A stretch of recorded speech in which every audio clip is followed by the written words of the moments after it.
All right, welcome to another edition of the Journey to Freedom podcast. And I just want to welcome you back. Today I'm sitting down with Deron Singh. And let me tell you, if you've ever wondered what it takes to turn wild ideas into game-changing reality, and we're going to talk about hypnosis and things that we don't think about all the time, you are about to hear some truths that you do not want to miss. Stick around because in the first few minutes, we're going to dive into how Deron turned just a lot of these single setbacks that people are having into breakthrough moments, whether it's corporate folks or just your family, whoever else. I hear he's what we call conversational hypnosis, which I have no idea what that is. I just hope that I'm not standing on my head or the things you think will happen with hypnosis by the end of this show. So you are going to want to hear this. And when we think about the journey to freedom and what the journey to freedom represents and how you've gone back and forth over 250 episodes now of Black men in our country, some out of in the world that I've interviewed, and we say, there's not a lot of people who look like me that are doing the thing, right? And Deron, I don't know if you know this or not. I went to a what do you call it? Like the seminar on trust and being able to trust people, and it was really good. There was like 500 people there, but there's only 30 folks of color in the room, and I know that because I counted. And I used to say, well, it doesn't matter. I'm 60 years old now, and I don't ever need to see people who look like me or doing some things that are fantastic in my world. But the reality is, if I didn't need to see it, why am I counting? And maybe you can shed some light on that and some of the things that we go through. And so, all of my guests and all the people who come on this show, I always ask them to tell their story. Because to me, it's worth more to know who the person is before I find out what they're doing and how they're making an impact. And so thank you for being on the show today. Thank you for your willingness to just reach out, talk to us about what you do. I can't wait to hear it all. I can't wait to chop it up with you. And more importantly, I can't wait to see how we can both make a difference in the folks' lives that are listening today. So again, thank you for being on. I'm going to give you the floor. Go ahead and take it away. Tell us your story. And then we'll get, like I said, chop it up right after that. Yeah, thank you, Dr. B. So my story is, I like to kind of go all over the place with my story. So I'm sure people kind of connect the dots from me doing that. And the reason why I say that is because there was a time when I didn't really know what was going on, even though I knew something was going on at the same time. So this is about me being in my 20s. I was a gym owner, very successful gym owner. I owned 2 gyms.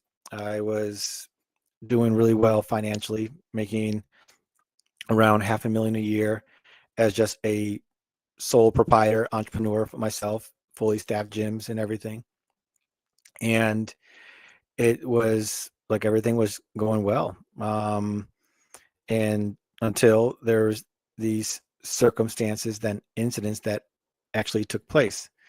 And it was something like dealing with child custody. It led from that, just dealing with the court process with that. And that led to me having a struggling business. And at the time, it was like me trying to put out all these fires. I didn't know how to do this and run a business at the same time and deal with attorney after attorney, and really providing them all the information I needed as well. Very stressful time in my life. I was just starting to see everything just go downhill from there. Finances go down, resources go down, as friends, family, all those things started to struggle and to suffer from that. And it eventually got to a point where I just couldn't really do it anymore. And I've mentioned this story I'm about to share in just a moment a few times recently, where I was standing in my gym on a Saturday morning, looking outside the back door, which was open. Clients were working out. And I had my arms folded across my chest as I was standing, very personal trainer stance. I'm sure people are familiar with that. And I was just like in this zoned out state. People were working out around me, music was blaring, and I just stared out the back door. And the moment the workout was done, I remember I had people come up to me and they're pretty much reminding me, hey, I need to pay you and this person wants to sign up. And I was just like, we'll do it on Monday. This was a Saturday morning class. The moment everyone left the gym, when it was just me and myself inside the gym, I dropped down to my knees and I just bawled out. And I was just bawling because I was like, I just can't do this anymore. And it was like at that moment, it was like, I guess I cracked. I just knew something. I couldn't manage everything anymore.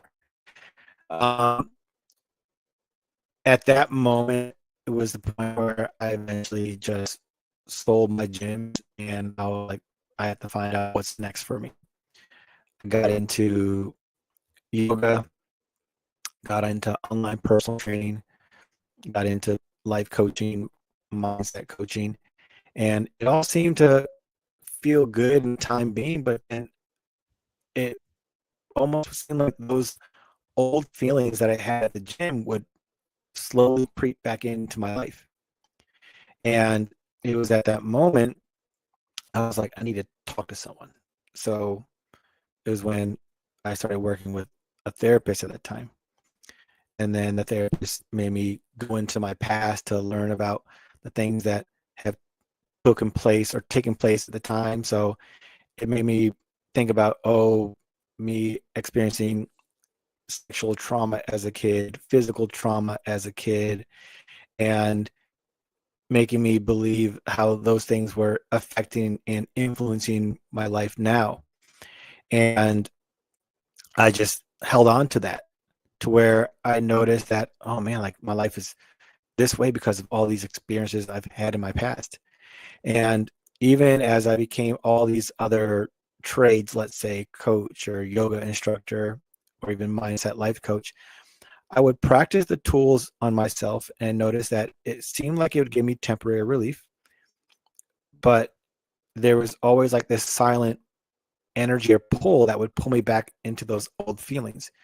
And if I were to describe those old feelings or put a label on it, it was like depression and anxiety and this feeling of hopeless or helplessness.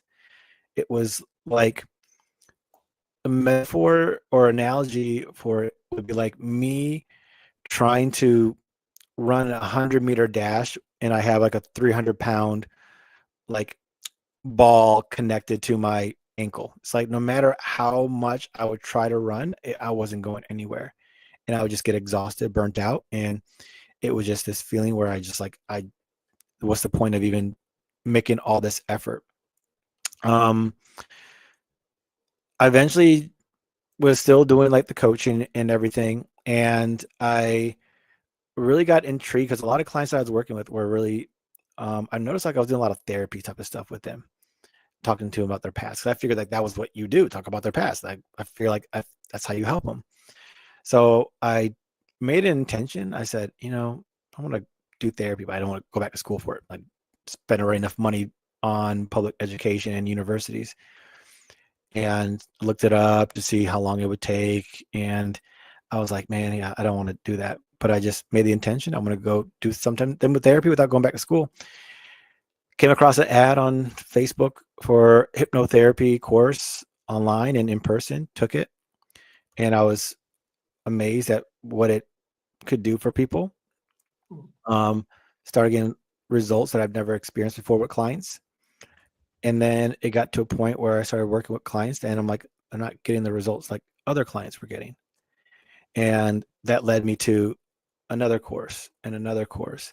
And I eventually landed on conversational style hypnosis or permissive style hypnosis, which I truly believe is the best form of healing that anyone can come across, because it's a paradigm shifter. It makes you see things from a different light, because you start to notice that, hey, you actually don't have to go into the past to resolve anything. Instead, you just pretty much tell your mind what you desire, and your mind will do all the work for you. And I look at it as it actually changes your state. People think they change their beliefs, then you change your life. It's a very popular quote. And I tell them that it's not true. You don't change your beliefs to change your life. You change your state. You change your state, which will change your thoughts, your beliefs, and your emotions. Your state is like that default. So it's like giving people an example. If someone is in a depressed state, is it true that that depressed person can't be happy? It's like, no, they can have moments of happy. Exactly, they can. But once they're once they express that happiness, what do they go back to? They go back to depressed. That's their state. So what are people trying to do? They're trying to change their emotions. It's what people call, oh, I'm gonna do self-care. Yeah, you're trying to change your emotions. But once that self-care action is done, once you do that massage, what do you go back to? You go back to your default state. Yeah. So we're so focused on trying to change our thoughts and beliefs and our emotions, but you can tell yourself I'm a millionaire all day long, but your state is what's influencing your thought and emotion. So you actually flip, if this was like a pyramid, you flip it upside down to where you actually focus on your state, because your state is going to influence your emotions and your thoughts. Because, for example, it's like I had a client earlier today, and like I feel extremely relaxed. I was like, yeah. So, you came in with all those thoughts we're thinking, like, what's happening now? They're not there. Like, first, because your state is relaxed.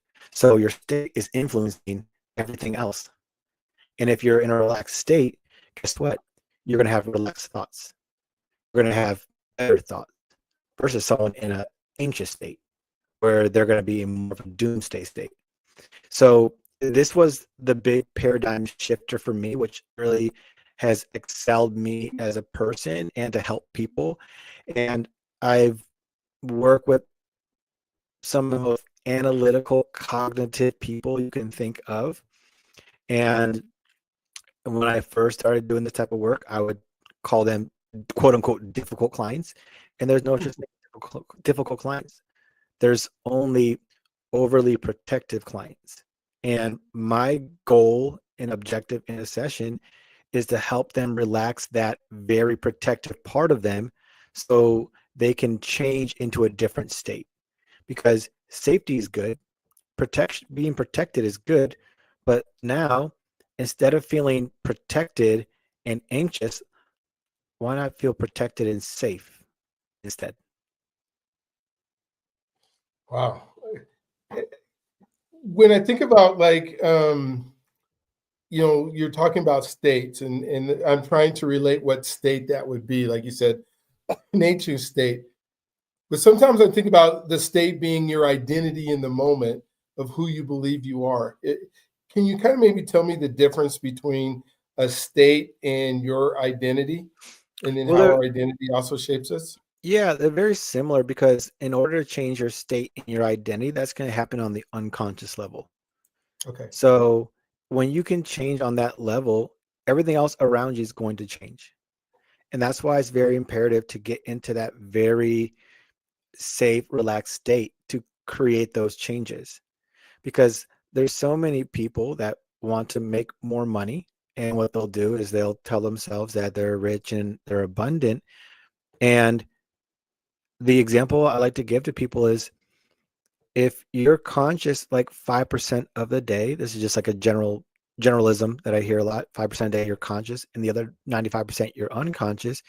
If you tell yourself that you're rich and abundant for 1 hour, then the rest of the time, those automatic thoughts are going to be contradicting that. So it's like, which one's going to be more overpowering the other? And where are those other thoughts coming from? It's coming from your state. So instead of you changing your thoughts, you just change your state, and then you notice your state will actually change everything else around it. So it's really focusing on that, because changing your state is an unconscious identity level thing. And you can do that.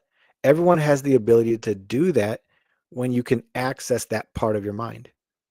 And a lot of people think it's scary, it's fearful. It's not. It's really the story and the belief and the narrative that we have around it. But once you let go of that narrative, now you're open to any type of possibility that you want. And that's what's great about it. So, and I love this conversation because I'm so into how do I figure out, even in my own life still, at 60 years old, wanting to change that state and to become a different person and to do that. And you say, just change your state. What is involved? Because I don't think it's as easy as just saying, maybe it is. I just don't know how to do it and access that part of my mind. But in my mind, yeah, I want to change my state real bad because I don't like where I'm at right now. I want to grow more. And sometimes I think that's personal development or things like that. What is involved in changing a state instead of a belief or an idea? I'll answer it in a analogy form. Okay, cool. It's like you're inside your house and you look outside the window and it's chaotic outside.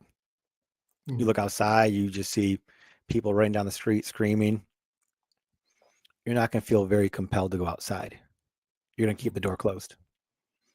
However, if you look outside and you see little kids playing around and you see people laughing and having a cheerful moment, you're going to be like, I want some more of that. So what do people do? They open the door to go outside. That door in that analogy is like our mind. When our mind feels safe and receptive, it opens. If it doesn't feel safe, if it feels like there's a threat in the external world, the door stays closed. One question you ask is probably the biggest barrier people have to actually changing is they say, how do I do it? How is it done? You don't need to know because your mind does the work for you. Okay. Figuring out, conceptualizing, analyzing are efforts of the conscious mind. That is the conscious mind's way of still remaining in control. So questions are a form for the mind to stay in control.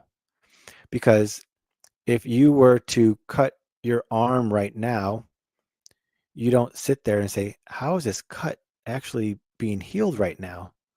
It just heals, right? Yeah. You're not sitting there saying, how am I able to deliver all this oxygen into my bloodstream to all these cells? Like, we're not doing that. But guess what happens if you were to do it? What happens? You get overwhelmed. And now that's a great explanation of what overthinking is. Trying to control and figure out the entire process, when what if you just let go how the process is and just let it be what it is? Because in the hypnotic state, all you do is you just tell the mind, hey, Dr. B, you can be successful now. And the mind says, okay, because it knows how to. And it will show up in so many ways. One of the first things that happens is your state changes, because now, it kind of thinking of it from a form of energy, your energy is in that successful state. Now you're going to feel successful, right? So now we're going into the act as if, fake it till you make it idea, the Nevilism. And now your thoughts are going to be easier because I feel really good. Like, man, things are coming easy. These aren't fake affirmations. These are affirmations that are really natural to you. And guess what happens? It compounds. I'm feeling really good. Man, I'm feeling even better. Man, like, I'm unstoppable. Like, great things just keep on happening to me. This isn't an affirmation. This is your identity. This is like your truth. Mhm. Yeah. So now you're like, I'm on a roll. So the key is not to get fixated on how it happens. You just tell your mind, hey, this is what I want. Do it. And the mind really just, and there's one thing that's true about the mind. The unconscious mind always agrees. It never disagrees with you. Conscious mind can agree and disagree.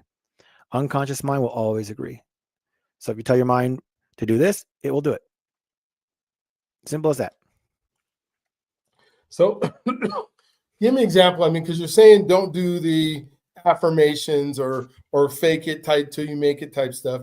You just tell your mind. How often are you just telling your mind to just make it happen? Is it something that you have to do daily and develop a muscle of doing this, or is it just you tell it once and then let go and then go do what while you're waiting for your mind to do it? To me, it's not something that you have to do daily, because once you impress the mind with that, let's say, idea, it has it. So when people want to do like the affirmations, and and also, Dr. B, let me say this too. For anyone that's watching or listening, if that stuff is working for you, keep doing it. I am no way saying to stop doing it if it's working. I always tell people, if what you are doing right now, even if it goes against what I'm saying works, then like you just keep doing it. That's what I want. I want everyone to get better in their own respective way. I just know that clients come to me and they will tell me, Deron, I did affirmations, I did meditations, I did yoga retreats, I did mantras, I did therapy, breath work, effort, did this, that, psychedelics, da. And I'm like, yeah, I did the same stuff too. And this is what has helped me, because it ultimately is as simple as you just have to access that part of your mind. So if someone's doing it and it's working, keep on doing it. What I will say is, if you're doing it because there's that idea, like it's repetition, repetition, repetition. However, the repetition may not enter your mind because your mind may not feel safe to actually let that enter in your mind. You talked about the safety, like the door in the analogy you use, it said the door of your mind is closed because you don't feel safe opening it, or the house because there's chaos going on outside. Is there certain things that we can do to make our minds feel safer or make ourselves feel safer so that door has the ability to be accessed and then open? Or is it it's just you tell Mhm. your mind, hey, feel safe? I, Well, I'm really intrigued in this, so I wanted to it find would be out how. great. Yeah, it would uh, be great if you can just tell your mind, hey, like be safe. But by doing that, your mind's going to actually tighten up and resist even more. Because Okay. the reason why you don't feel safe is because your mind's protecting you from something. So your mind's in one great way to get in to access that hypnotic state is to just be honest with yourself about stuff.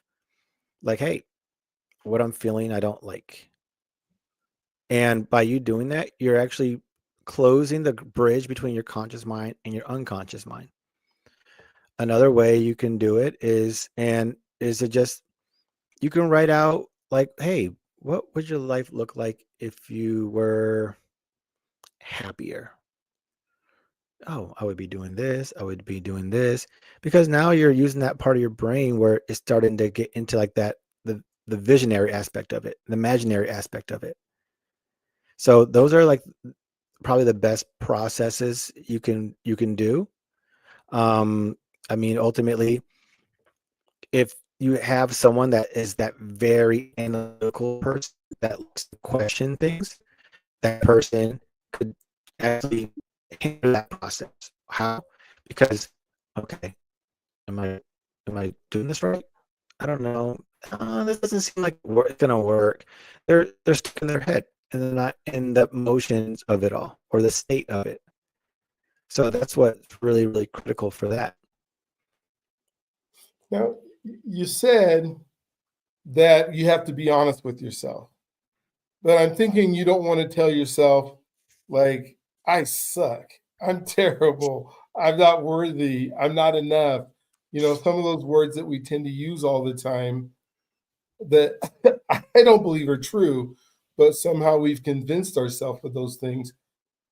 When we're being honest with ourselves, how are we doing that? How do we start having that conversation with ourselves that isn't, or maybe it should be, but that is, you're the worst of the worst Hmm. instead of you're not, but you're just not where you want to be.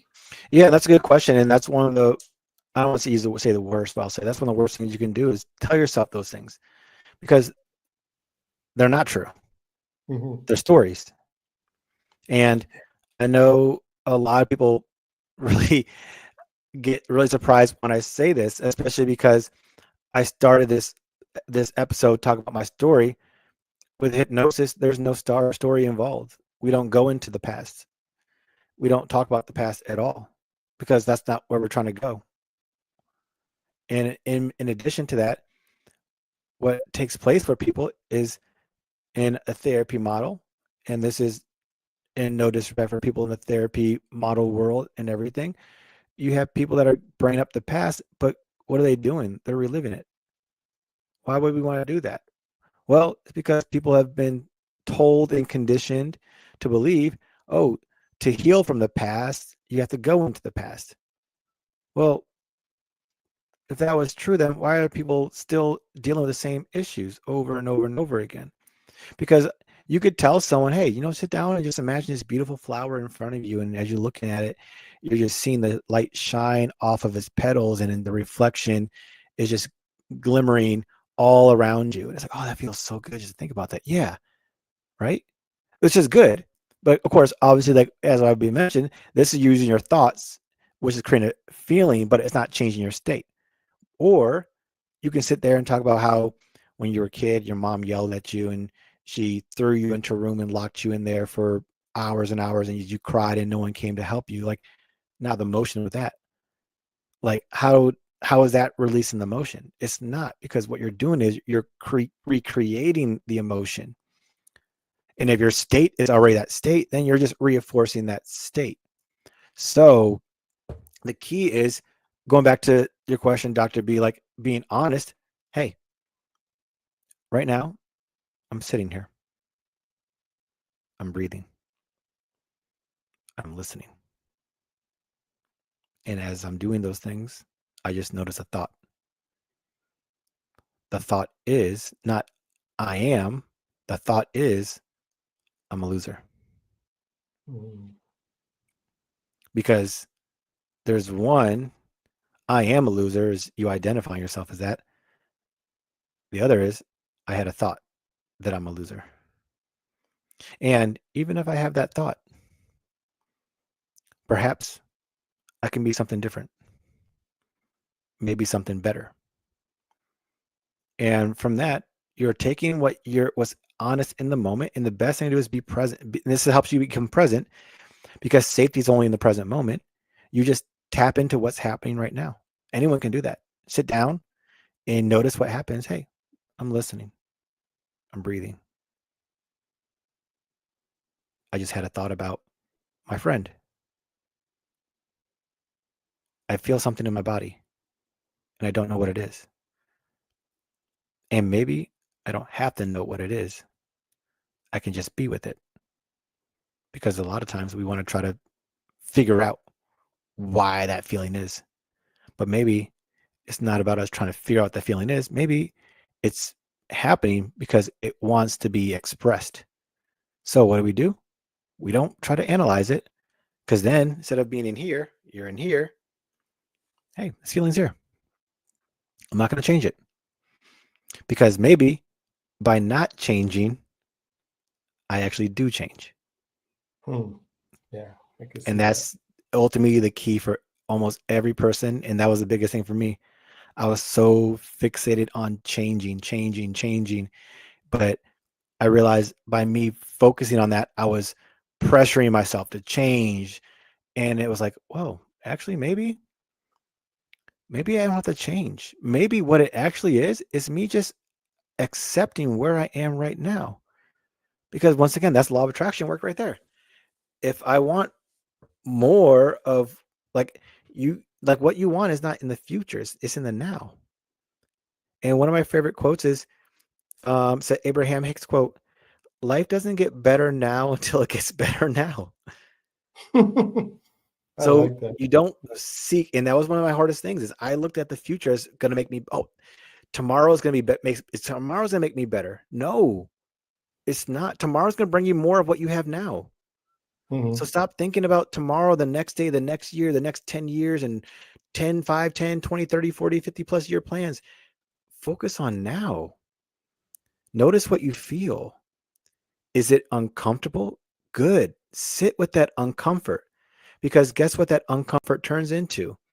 It turns into transformation because you're not running from it anymore. You're actually sitting with that feeling instead of running from it into the future where you think it's not going to be there, but it's going to until you resolve it now. And when you resolve it now, what emerges? Change. Because you didn't try to change. You let it change. I, I, have, I want to unpack this past thing a little bit with you. Um, because there's things that if they're building blocks, I guess, or maybe they're not, but when I think of other people's past, are we as they're teaching us or training us on things they did in order to be maybe where we want to go, or our own past, the things that worked that we were successful at that we want to do more of because we were happy in that state, we were excited in that state, so we want to continue to repeat that. But if we're not looking back to what created that, what brought us on, are we doing ourselves a disservice, or we don't concentrate on the bad things and we concentrate on the good things? How do we, I guess, reconcile the things that are going well so we can keep doing more of it? Well, I think that's a good point because if you're looking into the past for all the good stuff, then is there an issue with right now? Like, Hmm. what do you keep going into the past for? If the past is really not even existent, it's just a construct we hold into our mind. So for me, I did that a lot, and it was a point where I really had someone caught me and like, hey, I sold my gym and everything. I was in a different area of my life career wise, and someone said, hey, you ever notice you always compare yourself to when you were a gym owner? And I was like, oh man, I never realized that. Like, oh, when I was a gym owner, I did this. When I was a gym owner, I did that. Like, you ever notice you do that? And I was like, dang. And I didn't realize it at the time, but I did it because that point of my life is where I thought I had the most enjoyable time. Hmm. So think about what I'm telling myself in the moment, because once again, your unconscious mind is picking up all. Right now is not good. Right now is not good. I need more of the past stuff. Oh So my gosh. Yeah, that is yeah, so. Well, I think about like all the friends and stuff that if I go back to college, and all they want to talk about is our college days, and I just guy is like, wait a minute, that's 30 years ago. It's okay to remember for a minute or two, but I don't want to live there again. I don't want to go back to college. I don't. But I love that word comparison that you just said. Is that a dangerous word, comparison, for most of us, that we get caught in, you know, comparing our lives, comparing ourselves, comparing others? Is it something we should do or just throw that word out of our lives? um, I look at it as this way: if an individual could or can accept themselves exactly as they are, there would be no reason to compare themselves. And it even goes to a point where I love what I do so much because it allows people to tap into their own innate abilities. And there's a really, really great book. It's called The Magician's Way. It's a phenomenal book. And I love the book because I kind of give a backstory. It's this guy, he wants to become a better golfer. And he's hired all the coaches to perfect his swing and his form and technique and this, that, yada, yada, yada. And he wants to become a better golfer because it's a great way for him to connect with his clients for his business and everything. And he goes to his friend's house in the city, and then he talks to his friend, and he's like, "Hey, you need to see this guy. Like, this guy will make you better. I promise." So this one guy, he goes to see this golf guy. Let's call him golf coach for the purpose. And he watches him swing. He just hit a couple balls and swings, and he's working on his form. And he's like, "Hey, I could tell your problems. Like, you're so fixated on your form that you're not actually even allowing your body to just hit the ball into the hole." So the guy said, "Close your eyes. And now just imagine, visualize yourself hitting the ball into the hole. And then what I want you to do is I'm going to have you open your eyes. You're not going to think. You're just going to hit the ball." And he does it. And then the first time, he's like, "Oh, I hit the tree. Oh, my goodness." He's like, yeah. I know you did. And I know why you did. Because before you hit the ball, what did you do?" He's like, "Well, before I hit the ball, I did have a thought that I was going to hit the tree. And look what happened." It's like, "Do it again." So he does it again, opens his eyes, hits the ball, boom, goes right into the hole. It's like, wow, it happened. It's like, exactly. Because you are so fixated on your form and the technique and how to hit the ball, the grip. But what you did instead is you focused on the outcome. You hit the ball. And during that process, once again, this that kind of connects everything back too. You didn't think about how it was going to be done. You allowed your body to move in the way for it to go into the hole. And it's beautiful because it really is a reminder for me and even your audience that maybe you don't need technique and form and to know how to do it. Maybe you just put trust that you already do know how and you just hit it. And that's so good because so many of us think that because we're not getting in this instant world the outcome that we think we should get, we keep going back to things that we know don't work. Right? Why would I continue to do? I've been doing this same thing over and over again. And you go, well, this is my way. Well, it doesn't work. Stop doing it. Allow your mind to switch over. One thing I'd love to ask you as we're getting the show is, you know, I've read and heard you on some podcasts where you talk about conversational hypnosis and how it can help us. And maybe talk about what is it compared to regular hypnosis, I guess, if we're comparing tonight. And then how is it that it can help us with this issue that you're talking about, is doing the same thing over and over again, over and over and over again, and expecting these results to be so much different. Or I'll just get another technique, or just read another book, or I'll just have another coach that tells me the exact same thing, and we just keep doing it. Yeah, and I did that. I went from coach to coach to coach to coach, and I even had hired coaches and didn't even have the money to hire them, but I was like, oh, this is going to help me. And then I was like, man, it didn't help. So, I mean, it made me feel let down. And ultimately, conversational hypnosis versus what I would call direct hypnosis. Direct hypnosis is what people are more familiar with. That's them going to hypnotherapists, and they're going to start them with a relaxing meditation or visualization, relax their body. And then they're going to just give them direct suggestions. Okay, Dr. B, you're successful. You're this, you're that. And then on the count of 3, 1, 2, 3, you're going to come up and come back to a natural waking state. And you're like, oh, wow. So it's like, okay, I felt relaxed. That may work for some, may not work for many. That's what I've learned, because we have that analytical mind. So what happens is, if you're talking to someone, you're like, okay, Dr. B, go ahead and close your eyes and count down from 3 to 1 and imagine a staircase. You may be like, what color should that staircase be? He didn't tell me. He didn't know. Yeah. Okay. He said, count down from 10 to 9. How fast should I go? Or should I listen to him? Should I be wiggling my toes right now? I feel kind of cold. So they're pulling themselves out the process from doing that. with conversational, it is like the name itself, it's conversational based. I'm ultimately having a conversation with someone and speaking to them in a way to help them relax that part of the mind that's questioning things. That Mhm. mind's like, hey, this isn't working.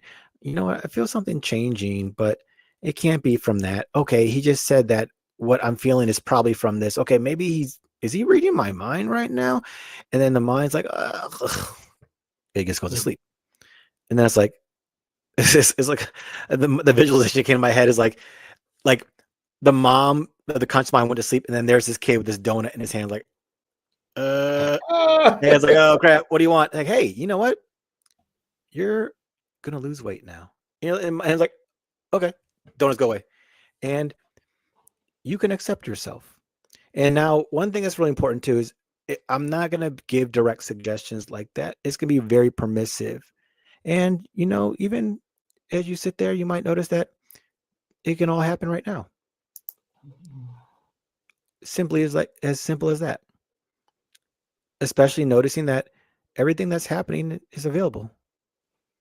And what that does is if that conscious mind comes back up and it's like, what is he saying? It goes right back to sleep because the language is not for the conscious mind. The language is for the unconscious mind. Because the goal is for you to not know what is going on. Because your mind unconscious knows what's going on. So you just feed it the language of it. And that's how it makes the transformation happen. Wow. So, as I think through this process, and it's almost where as you're having a conversation, you're giving somebody the permission to let that door open so they can go out there and be successful. Just because you're not concentrating on all like you haven't gone into the past and tried to fix stuff that doesn't need to be fixed, and you're now here in the now, and we're staying in the now, and we're saying, okay, hey, this is truly what I desire or I want, and I don't know how I'm going to get there, but I don't need to know how I'm going to get there because my mind's going to figure that out. Exactly. Subconscious. You're like it goes back to what I said. You're not trying to figure out how your wound is healing because your mind's doing it for you. You're not Mhm. trying to figure out how to breathe and how to blink and how to respirate or beat your heart. It's all being done for you. And the power behind that is the exact same power that is behind changing your state, which changes everything else because of that. So, are there states that we want to avoid that we seem to be? Maybe there's some that are just not good for us, and somehow we end up back there most of the time. How do we change our state and stay in the new state without reverting back to some of those that don't serve us? So what creates states is going to be what we consider traumatic events. Okay. Anytime the body is threatened in any way, whether it be verbally, physically, emotionally, whatever, it alters someone's state. To give someone an example, if someone is in a car and then they're on in a head-on collision, that's going to create a state for them. So this is how come people can drive by a place where they had an accident and their body tenses up. Like, why is this happening? Well, because your body's in that state and it still recalls that. And what is it doing? It's reliving it through your eyes. It's picking up all the information in that exact same area and it's creating that state for you. Or you're already in that state, but now what's happening is physically your body is reacting to it. It goes back to safety. It really goes back to safety. The more safe someone is and they feel, and one of the biggest things I see with people is they're experiencing um, the overthinking part of their mind wants to stay in control because stillness or silence doesn't seem safe. Because what makes them feel quote unquote safe, the illusion of safe, is their mind constantly being in control, chatting away. You should do this, you should do that. And then they're like, oh man, like I hate how my mind does this. And I tell them, you shouldn't hate it. You should actually be grateful that your mind does it. Yes, it may seem like a behavior you don't like, but if you know that your mind is doing that to keep you safe, then why would you reject that part of you? And I can just say that statement to almost anyone, and then they'll go into trance because they never thought of that way. What they're doing is they're looking at their behavior as negative. But by them doing that, what are they doing? They're telling their mind, hey, what you're doing to help me cope, I don't like. And now it's like this self-abandonment that takes place when it really should be, hey, this behavior that you're doing, it actually is keeping me safe. Perhaps we can find a new way to keep me safe that's healthier and more whole. And the mind can be like, oh, didn't know you actually want a different way. We just knew this could be like an imprint from the past, but once again, it doesn't mean we have to go there, but the mind still has a record. The mind can be like, oh, we just knew when you were that 15-year-old kid, you picked up that bottle of vodka in your mom and dad's, liquor cabinet or whatever, and that made you numb out and forget about what happened. Oh, you don't want to do that anymore? We didn't even know. What do you want instead? Happiness. Okay, forgiveness. Cool. And just like that, I'll change. Yeah. Is the type of safety that you're referring to environmental? Because I think when I go to think about safety, I think about, going outside, what's happening in the environment. Am I in a good neighborhood? Are the street lights on? I can imagine even for women, it's even more scary. Who's walking behind me? Who's not? And I guess I don't want to get scared, but right now I don't feel like you're talking about that type of safety, like, because one person could feel super safe in that environment where another is super scared in that environment, right? Exactly. You pretty much answered the way I was going to answer it. It depends on the person, right? It's like some people. It's like how some people say they thrive the most in busy atmospheres, and some people they thrive the most in quiet atmospheres. It really is meeting the client with where they are. We're not trying to take them away from where they are. You're meeting them with where they are, and you're allowing their mind to let the process unfold the way that's best for them. You're giving them the space, the time, and the ability to do so without interrupting it.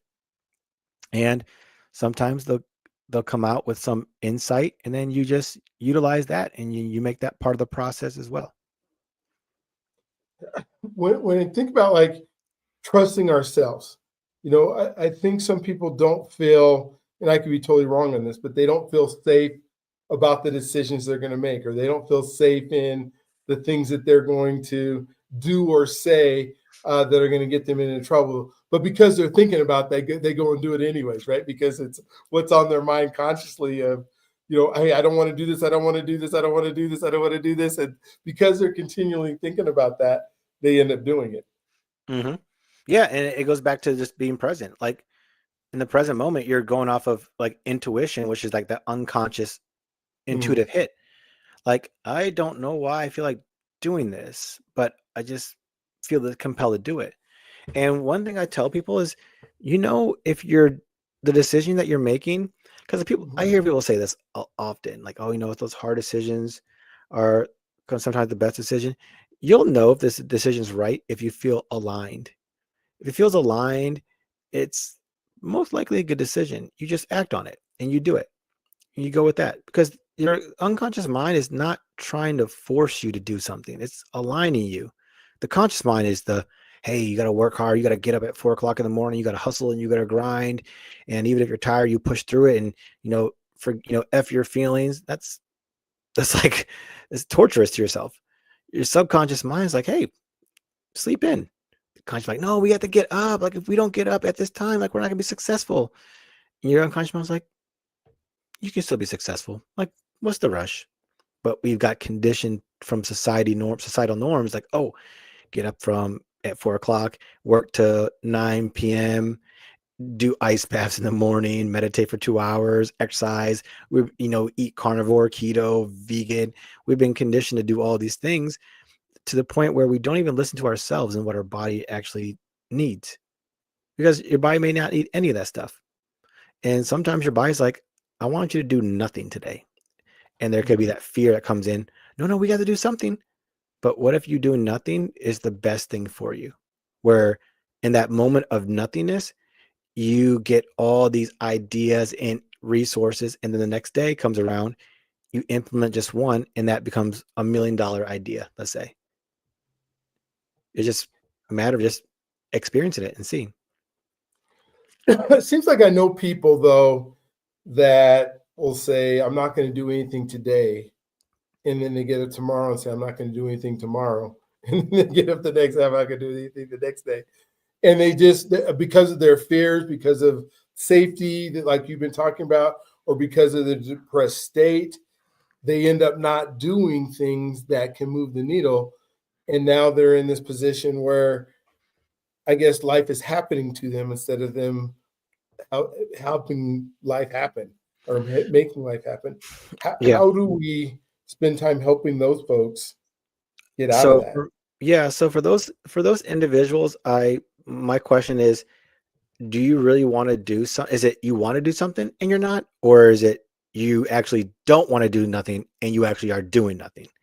So I look at it is your intention and your behavior lining up?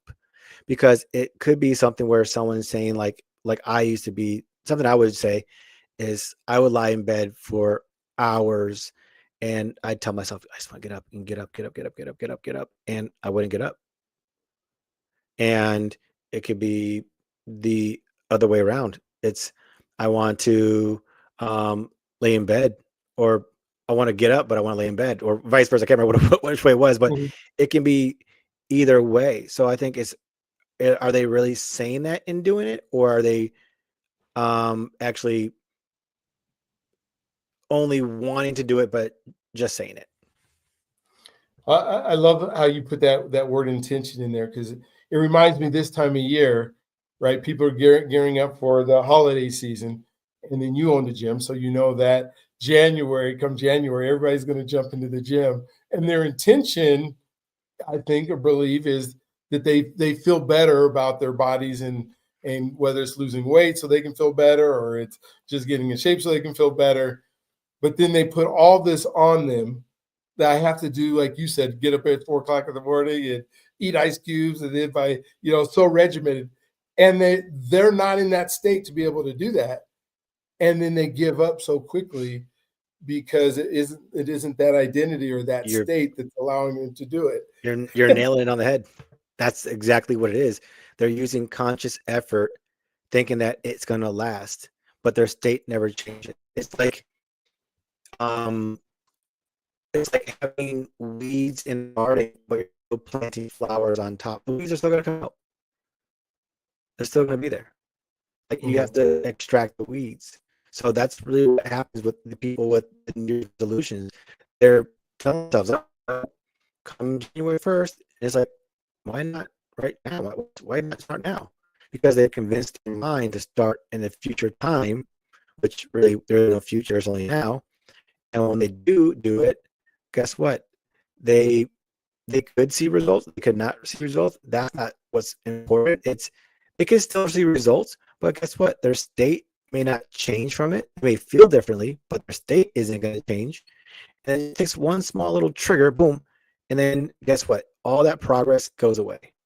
And then they're like, what's the point of me doing this? It's never going to change.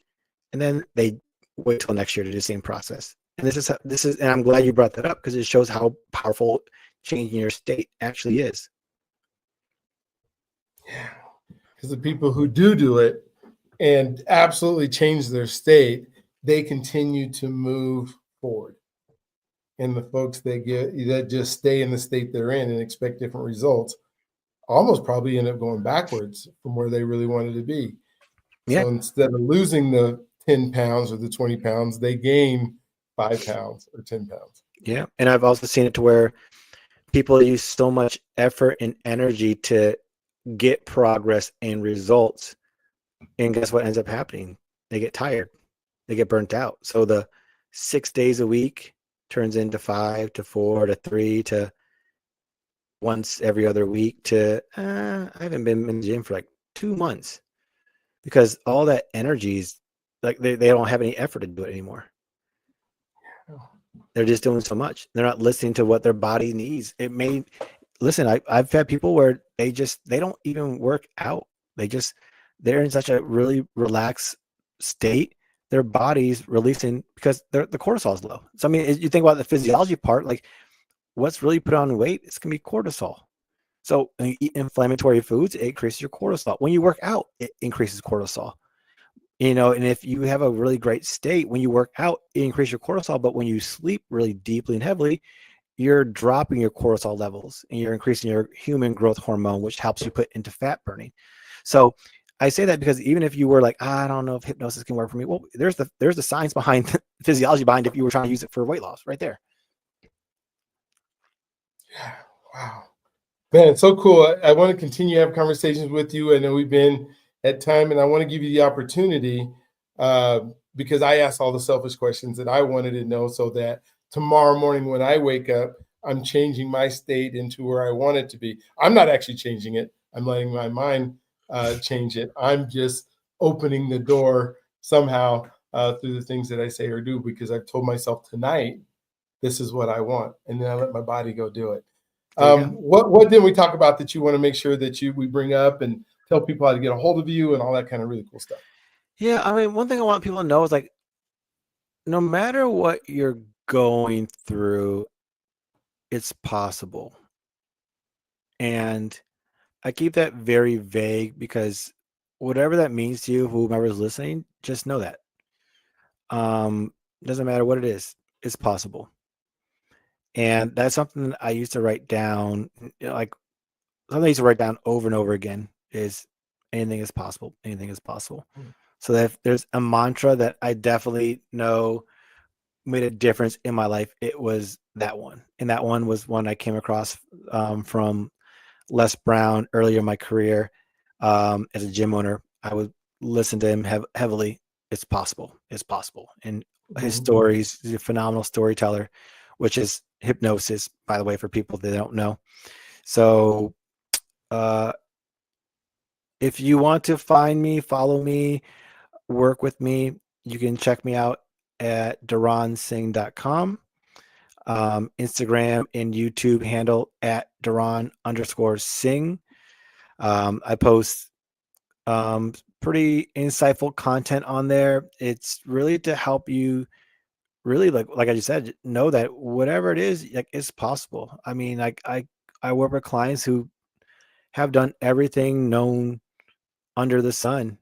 And I don't say this to impress, but to impress upon because it's not me doing the work. It's all I'm doing is creating the atmosphere for individuals to have the experience that they truly desire. And what I really love is when people realize, Deron, it's always been here. And I say, I know. Perhaps the stories you kept telling yourself about when I was this age and when I was that age and he did this and she did that. Maybe those stories were like clouds blocking you from your own sun. Wow, that is so cool. Yeah. Just to take the time to just think through all of this is huge. Instead of just always trying, and then getting those same results. But if I just set back, let my mind work the way it's supposed to, and then open the doors for me that are going to take me to different levels. Oh Yeah. my gosh, so sweet. Well, thank you for getting on with us today and spending this hour with me has been so insightful for me. I'm just as I'm processing and figuring out exactly what I'm going to do as a result.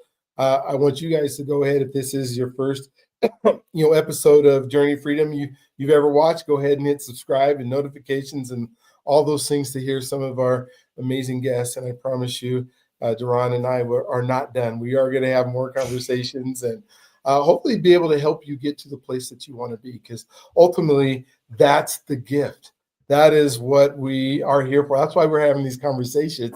It's not so that, part of it is so that we can better ourselves, but ultimately the part is that we can help your lives become better as a result of you making better choices, thinking differently, moving on differently, trying things differently, so that you can hit those levels of success that you desire. And so, again, thank you for being on. I can't wait to see you in the beaches of the world or wherever our paths will cross.